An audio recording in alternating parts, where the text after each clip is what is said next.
साधु साधु।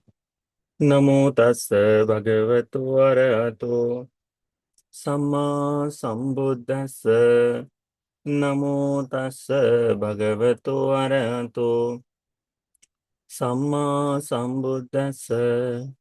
नमो तस् भगवतो अरहतो सम्मा संबुद्धस्स। साधु साधु साधु।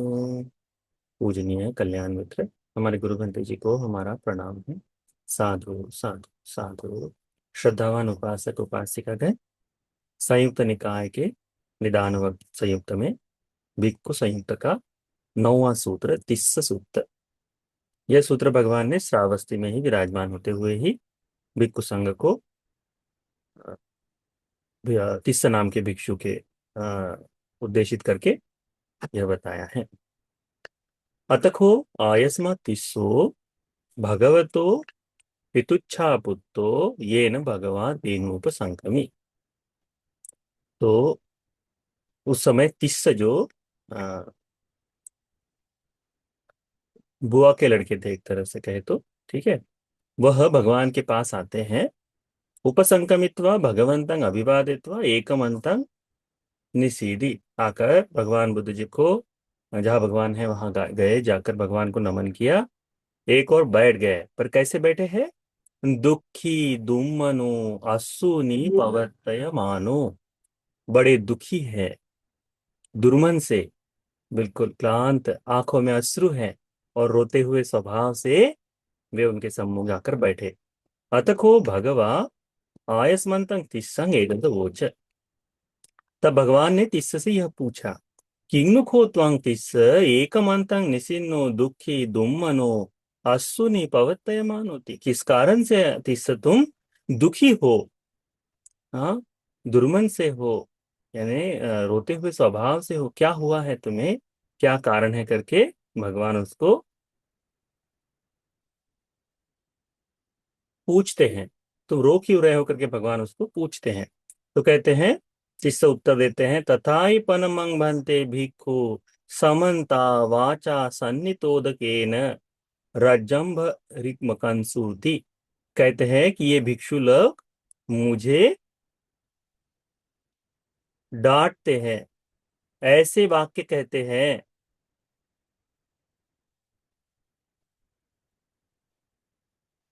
जो शब्दों से प्रहार करना जिसे कहते हैं ना, हाँ, शब्दों से मारते हैं करके कहते हैं मुझे। हम लोग देखते हैं अक्सर, हम आप अपने दोस्तों में होता है कि 4-5 दोस्त हो, उसमें एक व्यक्ति हमेशा एक सभी से, एक तो डांट खाने वाला हो जाता है, या फिर थोड़ा सा मजाक उड़ाने वाला हो जाता है। तो बार बार बार बार बार बार डांटना जो है उसको, वो चलते रहता है, दोस्तों में होते रहता है अक्सर। हम भी जैसे, सामान्य सी बात है, घर में बहू आने के बाद सबसे ज्यादा डांट कौन खाता है? तो बहू खाती है। इसको ये नहीं करना था, वो नहीं करना था। हाथ से कोई मारेगा नहीं, पर मानसिक प्रताड़ना देते हैं कि नहीं, वैसा।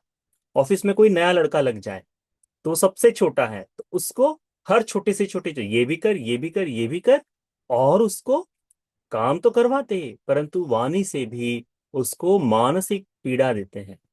तो वैसे ही ये तीसरा कह रहे हैं कि बंते जी, ये भिक्षु लोग मुझे कठोर ऐसे वचनों से, है ना, मुझे प्रहार मार रहे हैं, प्रताड़ित कर रहे हैं करके कहते हैं। ठीक है। तो भगवान बुद्ध जी बड़ा सुंदर उत्तर देते हैं। भगवान कहते हैं, तथा ही पनत्वं तिस्स वत्तानो च वचन खमो नखो ते तं तिस्स पतिरूपं श्रद्धा कुलपुत्तस्य श्रद्धा अगारस्मान अगार्यं पब्बजितस्य यं त्वावतानो च वचन खमो। भगवान कहते हैं कि तिस्स, तुम भी तो उनको उसी तरह से बोलते हो, तुम भी उनको इसी तरह से कठोर वाणी से बोलते हो। अब जब वो बोल रहे हैं तो तुम सहन क्यों नहीं करते? वो बोल रहे हैं तो तुमको सहन करना चाहिए करके।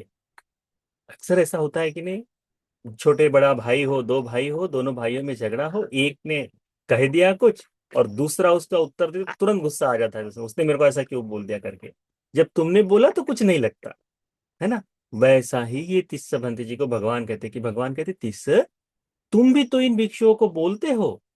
अब जब वो तुम्हें उत्तर दे रहे हैं या तुम्हें कुछ कह रहे हैं, तो तुमने उसे सहनशील होना चाहिए, तुमने उसे सहन करना चाहिए।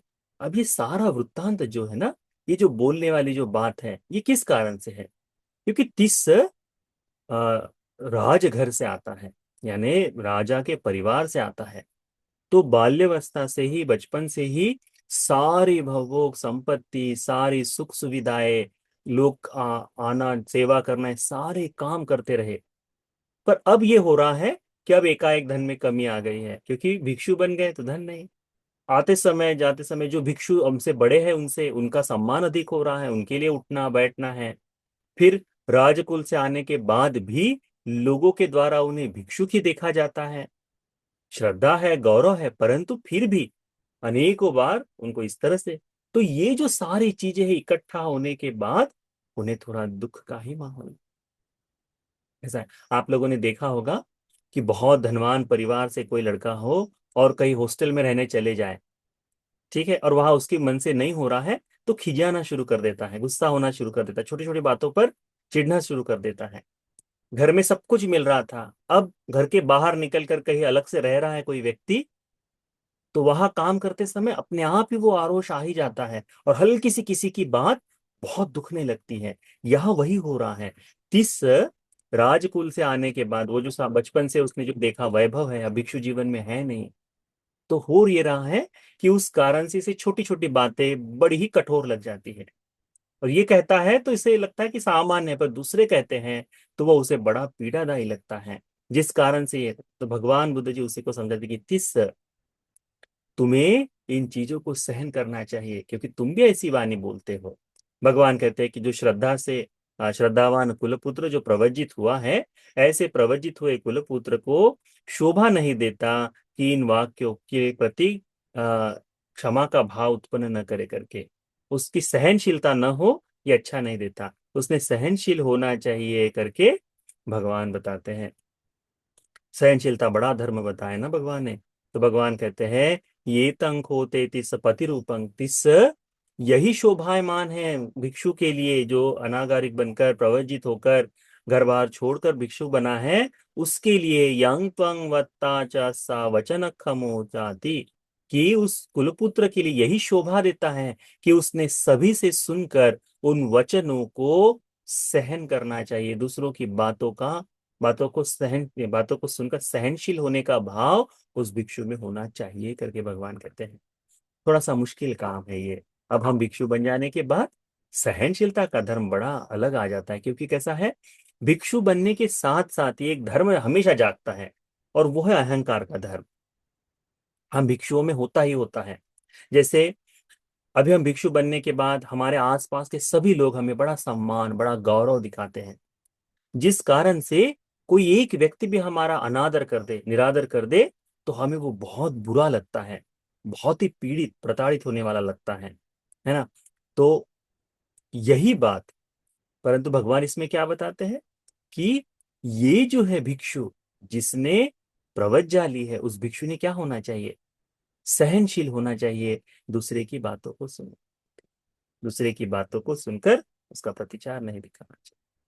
ये बड़ा मुश्किल काम है हम भिक्षुओं के लिए। मैं स्वयं भिक्षु जीवन में हूँ, इसीलिए मैं कह सकता हूँ कि ये बड़ा कठिन काम है करके, सहनशीलता आना।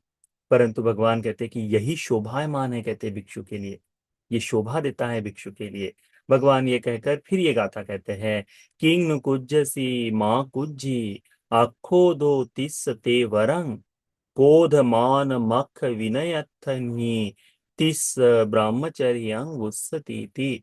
भगवान बुद्ध जी कहते हैं कि किस लिए तुम क्रोध करते हो, हे पुण्यवान तिस, क्रोध कर मत करो। उत्तम उत्तम जीवन को प्राप्त किया जाता है क्रोध को त्याग कर ही। क्रोध जिसमें नहीं है वही उत्तम जीवन को प्राप्त करता है। इसीलिए इस ब्रह्मचर्य को, यानी धर्म के जीवन को अच्छी तरह से जियो, ठीक है। क्रोध मान यानी अहंकार और दूसरों के गुणों को नाश करने का भाव जो है, इन दुर्गुणों को दूर कर कर ही धर्म का जीवन जी सकते हो, ब्रह्मचर्य पूर्ण कर सकते हो करके पूर्ण करना। ये ब्रह्मचर्य इन चीजों को दूर करने के लिए है करके भगवान बुद्ध जी बताते हैं।